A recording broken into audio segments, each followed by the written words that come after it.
নিশ্চয়ই মুভি বা কার্টুনে জলদস্যুদের প্রায় দেখেছেন। এক চোখ ঢেকে রেখেছে কালো কাপড়ে। ভাবতে পারেন ওদের কি এক চোখ কানা ছিল, নাকি এটা শুধুই ভয় ধারণার এক কৌশল। আজকে জানাবো এই পোর্টটি আসলে কিসের জন্য। আপনি অবাক হবেন এর পেছনের বিজ্ঞানের কথা শুনে। প্রথমে আসি ইতিহাসে। জলদস্যুদের কথা শুনলেই চোখে ভেসে ওঠে ক্যারিবিয়ান দ্বীপপুঞ্জের কথা। 1600 থেকে 1700 শতকের ভয়ঙ্কর জলদস্যুরা, যেমন ব্ল্যাক বিয়ার্ড বা ক্যাপ্টেন কিড, তাদের জীবন ছিল ঝুঁকিপূর্ণ। যুদ্ধ, লুট, বন্দুকযুদ্ধ, তরবারির কোপ, এসবের মাঝে এক চোখ হারানো ছিল খুবই সাধারণ। তাই অনেকেই আসলেই বাস্তবে এক চোখ হারিয়েছিল এবং পোর্টটি ব্যবহার করত চোখ ঢাকা রাখার জন্য। কিন্তু ঘটনায় এখানেই শেষ নয়। এই পোর্টটির আরেকটা চমৎকার ব্যবহার ছিল রাতের দৃষ্টিশক্তি ধরে রাখা। হ্যাঁ, ঠিকই শুনছেন। জাহাজের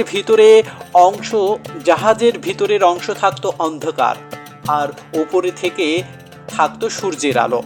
যখন একজন জলদস্যু ডেক থেকে নিচে যেত, তার চোখ কিছুক্ষণের জন্য অন্ধকারের কিছুই দেখতে পেত না। কিন্তু যদি সে একটি চোখ পোর্টটি পরে রাখে, তাহলে সেই চোখ অন্ধকারের জন্য রেডি থাকতো। সোজা নিচে নেমেই সেই পোর্টটি খুলে ফেললেই সেই চোখে সে স্পষ্ট দেখতে পেত অন্ধকারেও। চোখের রেটিনা যখন দীর্ঘ সময় অন্ধকারে থাকে, তখন তা আলো ছাড়াই দেখতে সক্ষম হয়। বিজ্ঞানীরা এই বিষয়টিকে নিয়ে গবেষণাও করেছেন। একটি গবেষণায় দেখা গেছে, যদি আপনি একটি চোখ পোর্টটি দিয়ে ঢেকে রাখেন এবং হঠাৎ অন্ধকারে ঘরে যান, সেই চোখ অনেক দ্রুত আলো ছড়া দেখতে সক্ষম হয় অন্য চোখের তুলনায়। এমনকি কিছু পাইলটও নাকি এই কৌশল ব্যবহার করত বিশেষ মিশনের রাতের জন্য। তবে সব জলদস্যু কি এই পোর্টটি পড়ত? উত্তর হলো না। অনেকটাই এটি হয়েছে জনপ্রিয় সংস্কৃতির কারণে। বই, সিনেমা, নাটক, এমনকি ডিজনির মতো সিনেমার কারণে আমরা সবাই এমন চেহারার জলদস্যুকে কল্পনা করি।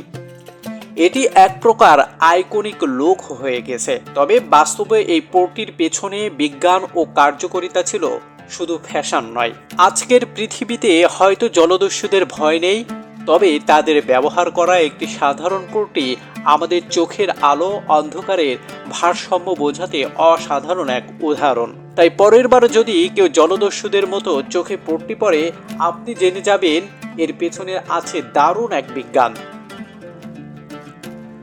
ভিডিওটি ভালো লেগে থাকলে অবশ্যই লাইক দিবেন, কমেন্ট করে জানাবেন আপনি আরও কোন রহস্য জানতে চান, আর সাবস্ক্রাইব করে পাশে থাকুন এমন চমৎকার ভিডিওর জন্য।